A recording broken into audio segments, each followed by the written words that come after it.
Sebabnya nih Nabi SAW beritahu dalam hadis Bukhari, Nabi kata umirtu, aku telah diperintah oleh Allah Ta'ala supaya sujud di atas 7 anggota. Dari ulama kata termasuk dengan hidungnya sekali. Nabi kata wa asyara bihi ala anfi, dengan hidung sekali tak situ. Kemudian 2 tangan kena atas lantai, 2 lutut, dan yang kesalahan yang banyak, yang paling banyak majoriti salah dalam sebahagian masyarakat yang tak perhati ni, iaitulah kaki. Sama ada kaki tergantung ataupun kaki terlipat ke belakang. Kalau orang tak cacat, tak sah sembahyang. Kalau cacat dia tak boleh nak lipat ke depan, itu cerita lain. Dalam sujud, duduk antara 2 sujud itu sunat. Sunat kita lipat. Orang tak boleh lipat, sakit gaut ke, orang terik orang agak, itu cerita lain. Tapi dalam sujud mesti kena. Kalau tak mampu nak lipat pun, mesti ujung jari itu duduk atas lantai secara terbalik gini. Ini kalau kita perhati seorang-seorang memang banyak. Kita kena pasang CCTV juga nampak sini tak. Lepas maya kita buka tengok siapa dia yang terangkat kaki untuk dinasihatkan. Dan ana yakin dan nampak ada di kalangan masyarakat ni ramai, bukan sinilah, ramai di kalangan masyarakat kesalahan dia waktu sujud ni, tak sujud di atas 7 anggota. Ini berat ni.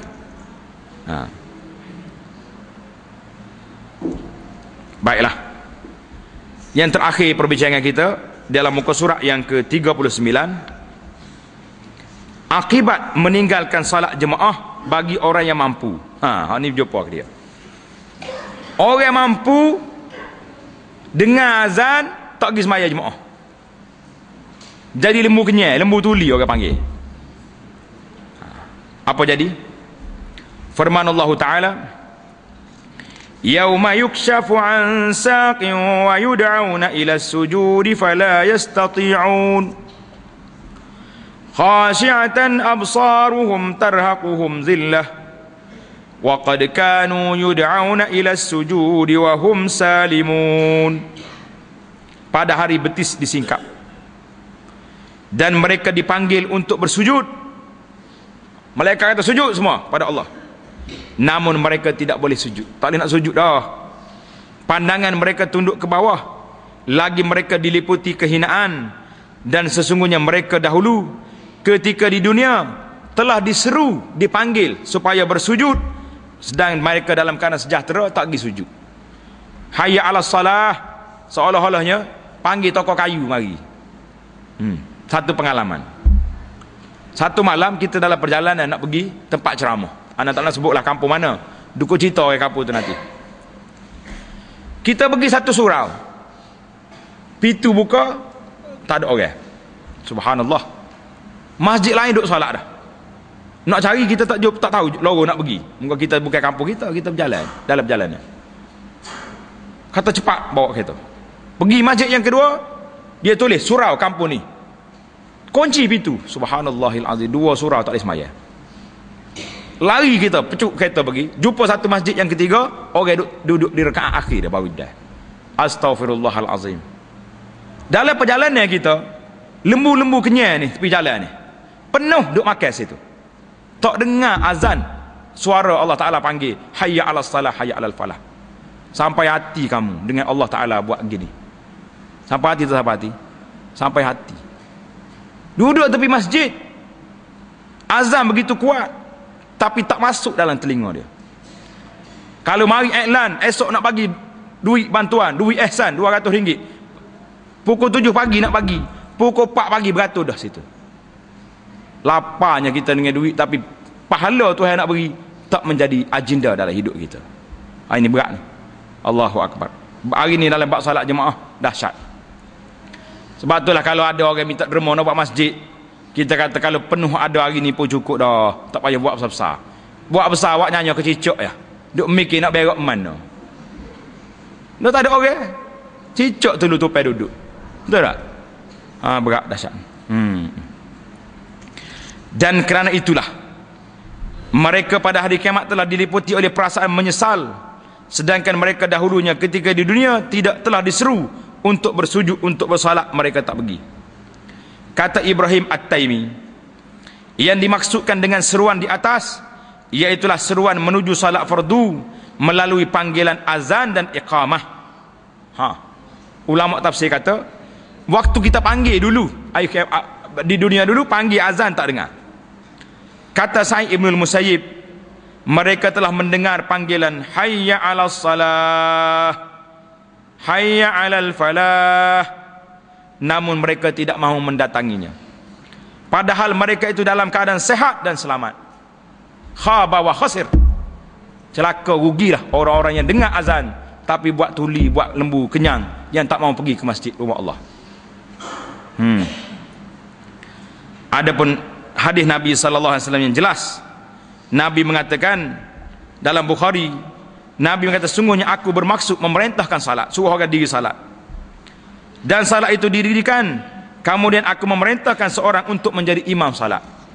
Nabi kita nak perintah orang jadi imam salat, lalu aku pergi dan bersama ke beberapa orang yang membawa ikatan kayu ke api menuju rumah orang-orang yang tidak mahu salat berjamaah, lalu aku membakar rumahnya itu. Nabi nak pergi bakar rumah orang tak sembahyang jemaah tanpa uzur. Dalam hal ini Nabi tidak mengancam untuk membakar rumah mereka, kecuali kepada orang-orang yang meninggalkan salat jemaah yang diwajibkan itu, sehingga membakar apa yang di rumah itu, baik keturunan maupun harta bendanya. Inilah di antara yang berat.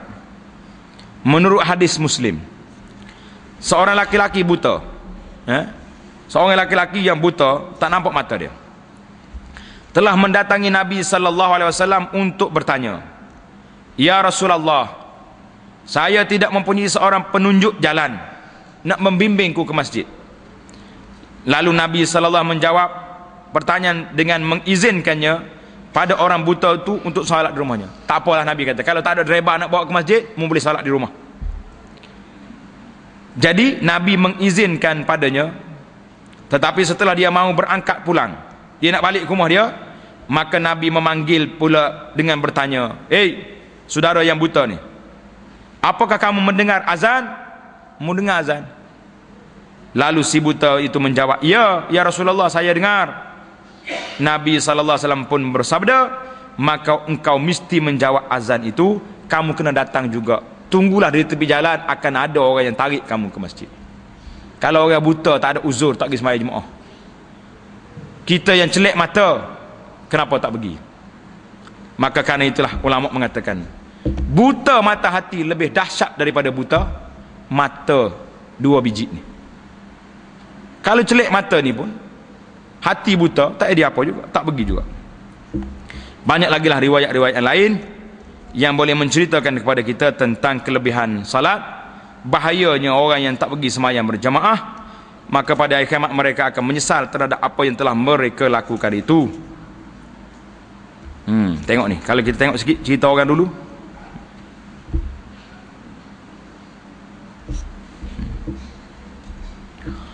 Menurut riwayat Ibnu Abbas cerita orang dulu, dia kata, Ar-Rabi' bin Khaisam telah patah punggungnya kerana lumpuh. Patah punggung dia. Tetapi dia pergi ke tempat salat dengan memakai tongkat. Dia bertokak pergi nak sembahyang jemaah. Lalu seorang telah mengatakan kepadanya, "Hei Abu Muhammad, anda telah dibebaskan, tak payah pergi sembahyang ke masjid. Salat aja di rumahmu. Muka bertongkat ni, patah kaki. Sedangkan engkau termasuk orang yang berhalangan, keuzuran ada." Lalu dia jawab, "Benar sekali ucapanmu. Nasihat awak itu betul, saya ni uzur. Tetapi aku telah mendengar seruan azan yang menjemput hayya 'alas salah, hayya 'alas salah. Maka siapa yang boleh mendatanginya, walaupun dengan merangkak atau bertatih sekalipun, hendaklah dia melaksanakannya." Allahu Akbar. Kata seorang lagi, Hatim Al-Asam, "Pada suatu waktu aku ketinggalan salat jemaah, yang kemudian Abu Ishaq Al-Bukhari sendiri datang memberikan takziah kepadaku." Allahu Akbar. Orang dulu, kalau sahabat dia tak ada pergi jemaah, lepas maya sahabat-sahabat dia pakat pergi ke rumah ucap takziah. Tahu ucap takziah ni untuk apa? Takziah ni orang ucap ke orang mati keluarga. Zaman orang soleh ramai dulu, bila sahabat dia tak pergi maya, dia pergi ucap takziah dah dia. Kalau nak zaman kita lah ni, kau duk mengucap takziah lah kita je. Nah, Dan jika anakku yang mati, tentulah yang akan bertakziah yang akan datang adalah lebih daripada 10,000 orang. Sebab bencana yang menimpa keagamaan seseorang adalah dipandang rendah oleh kebanyakan orang daripada bencana yang menimpa dunia. Allahu Akbar. Kata sebagai ulama salaf yang lain pula, apa yang ditinggalkan oleh seorang berupa salat jamaah, tinggal semaya jemaah, maka yang demikian itu kerana dosa yang telah menimpanya. La ilaha illallah. Kita tak pergi semaya jemaah ni sebab adalah dosa yang kita buat. Berat-berat belaka cerita hari ni. Kata Ibnu Umar, pada suatu hari Umar radhiyallahu anhu telah keluar menjenguk kebunnya yang ditanami kurma. Kemudian dia kembali dengan mendapati orang telah melakukan salat asar. Lalu Umar mengatakan, inna lillahi wa inna ilaihi raji'un. Seolah-olah dia kematian keluarga, tak ada semaya jemaah. Aku ketinggalan salat jamaah, maka jadikan kamu saksi, kata Umar, bahawa kebun ini saya sedekahkan kepada fakir miskin untuk menebus dosa kafarah yang dia terlepas daripada semaya jemaah. Banyak lagi lah cerita-cerita tuan-tuan muslimi dan muslimat. Setakat itulah perbincangan kita. InsyaAllah kita akan masuk perbincangan yang seterusnya.